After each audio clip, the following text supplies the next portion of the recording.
Hello, today we'll be showing you my bump sensor and line following algorithm implemented using a finite state machine. So my FSM had 5 states: 1 when the robot is centered on the line, 2 when the robot is to the left of the line, 3 when the robot is to the right of the line, 4 when the robot is lost, and 5 when the robot reaches an obstruction. And from each of these 5 states, any of the other 4 states can be entered depending on the data read from the line sensor and the data read from the bump sensors. And this data is updated periodically using the timer A1 IRQ handler, which calls a defined task on each interrupt. So I had a count variable that starts at 0.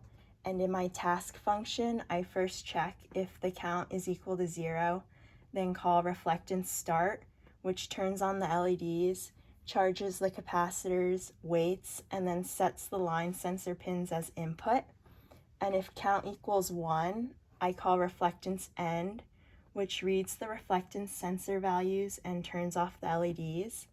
And then I store this result in a global variable called line data. And if count equals 2, I call bump read, which checks if any of the bump sensors are pressed, and then I store this result in a global variable called bump data. And count is incremented on each interrupt, and if count equals 0, then if it equals 10, it gets reset back to 0, so that the data is being updated every 10th interrupt, the line sensor and bump sensor data. So now I will run the program, and to start the timer in the finite state machine, I press switch 1, and then you can see that when I move the robot relative to the line, the appropriate LEDs turn on, and this is when the robot is lost.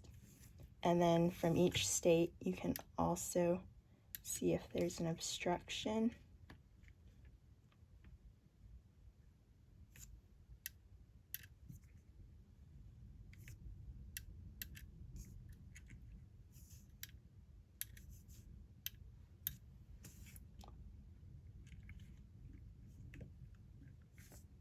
And then when I press switch 2, the program stops and the FSM pauses in its current state.